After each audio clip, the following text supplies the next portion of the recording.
Imaginez que vous avez investi tout votre argent dans une seule entreprise. Et soudain, cette entreprise fait faillite. Les pertes sont lourdes, le stress et les regrets. Maintenant, imaginez un scénario différent. Vous avez investi votre argent dans plusieurs secteurs, sur plusieurs marchés, et sous différentes formes. Une entreprise fait faillite? Pas de problème, car les autres investissements tiennent toujours bon. Bienvenue. Dans cette vidéo, nous allons parler des principes clés pour protéger et faire croître votre argent, la diversification des investissements. Si vous êtes sérieux au sujet de la construction d'un avenir financier sûr, regardez la vidéo jusqu'à la fin pour repartir avec un plan clair et simple adapté aux débutants.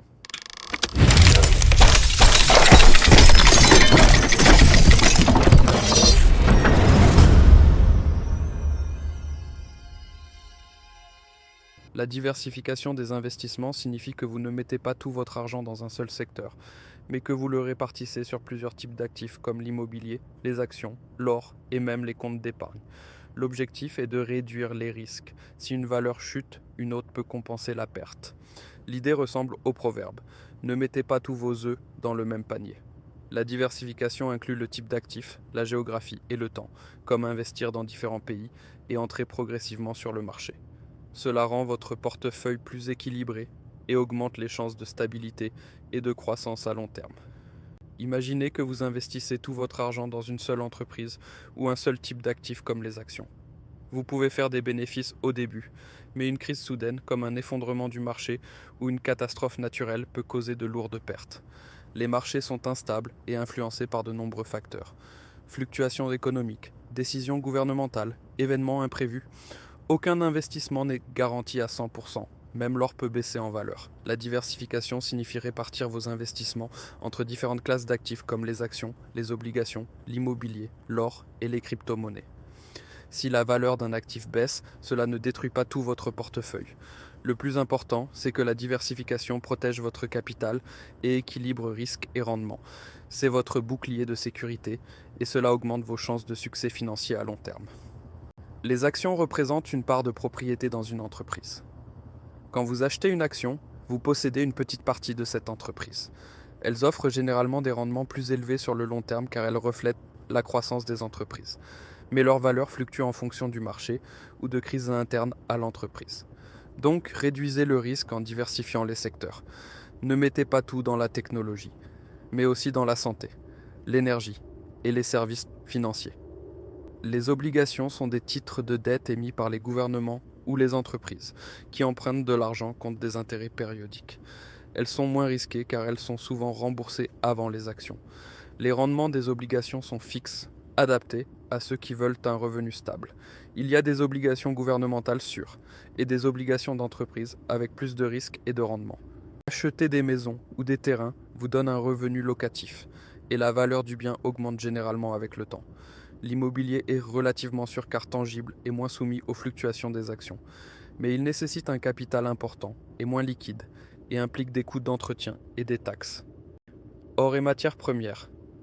L'or est une valeur refuge en période de crise et d'inflation. Il conserve sa valeur. Vous pouvez acheter de l'or physique ou investir dans des fonds indiciels liés à l'or, mais l'or ne génère pas de revenus comme les actions ou les loyers. Comme le Bitcoin, elles reposent sur la technologie blockchain. Elles sont très risquées à cause de la volatilité des prix et du manque de garantie. Mais elles peuvent générer des gains énormes en peu de temps. Conseil, ne mettez pas plus de 5% de votre portefeuille dedans, surtout si vous êtes débutant. Même si vous investissez dans un seul type d'actifs comme les actions, ne mettez pas tout dans une seule entreprise ou un seul secteur. Par exemple, ne misez pas seulement sur les entreprises technologiques, mais répartissez dans la santé, l'énergie, la finance. Diversifiez entre grandes entreprises stables et petites entreprises à fort potentiel. Variez entre marchés locaux et internationaux pour éviter les crises locales par exemple. Répartissez vos investissements dans différentes villes car certaines peuvent connaître une récession. Variez entre immobilier résidentiel, commercial et touristique. Alternez entre location longue durée et courte durée, chacune avec ses avantages et risques.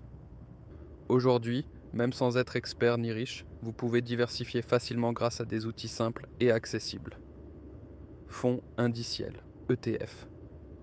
Les ETF vous permettent d'investir dans un ensemble d'actions ou d'actifs en une seule fois. Par exemple, au lieu d'acheter 50 actions différentes, vous achetez une part d'un ETF qui les regroupe. Cela réduit les risques et les frais sont généralement bas, ce qui est idéal pour les débutants et les investissements à long terme. Fonds communs de placement, gérés par des professionnels, ces fonds prennent les décisions à votre place. Vous choisissez un fonds selon vos objectifs, sécurité ou rendement, et les gestionnaires s'occupent de diversifier et ajuster le portefeuille. Conseiller robotisé, Robo Advisor. Ces applications créent automatiquement un portefeuille adapté à votre profil après un simple questionnaire.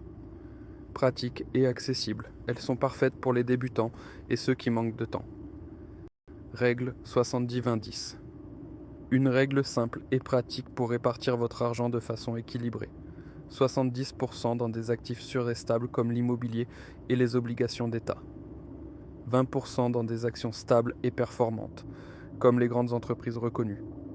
10% dans des placements à haut risque mais à fort potentiel, comme les cryptos ou startups. Cette répartition vous aide à construire un portefeuille équilibré qui vous protège des grosses pertes et vous permet une croissance durable. B. Investissement mensuel régulier, Dollar Cost Averaging, DCA. Au lieu d'investir une grosse somme d'un coup, divisez-la en petites sommes que vous investissez chaque mois. Cela réduit l'impact des fluctuations. Si les prix baissent, vous achetez plus. S'ils montent, vous achetez moins. Avec le temps, cette méthode réduit les risques et améliore les rendements. C'est revue annuelle du portefeuille.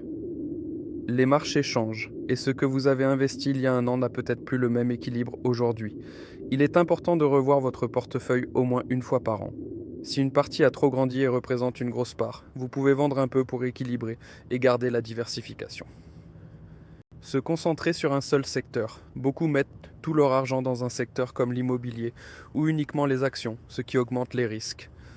Copier les autres sans comprendre. Ce n'est pas parce qu'un ami a investi dans une crypto ou une action que c'est adapté pour vous. Investissez selon votre profil et vos objectifs. Suivre les modes.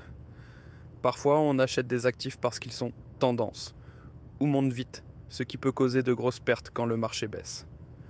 Oubliez de revoir son portefeuille, certains laissent leurs investissements sans suivi, ce qui peut déséquilibrer le portefeuille et augmenter les risques. La diversification est le bouclier qui protège votre argent dans un monde plein d'incertitudes et de fluctuations. Peu importe la taille de votre capital, ce qui compte, c'est la façon dont vous gérez votre argent avec sagesse, en le répartissant pour réduire les risques et favoriser la croissance. Si vous avez aimé la vidéo et trouvé cela utile, n'oubliez pas de liker, de vous abonner à la chaîne et d'activer la cloche pour recevoir toutes les nouvelles vidéos. Partagez en commentaire. Avez-vous déjà perdu de l'argent à cause d'un manque de diversification ?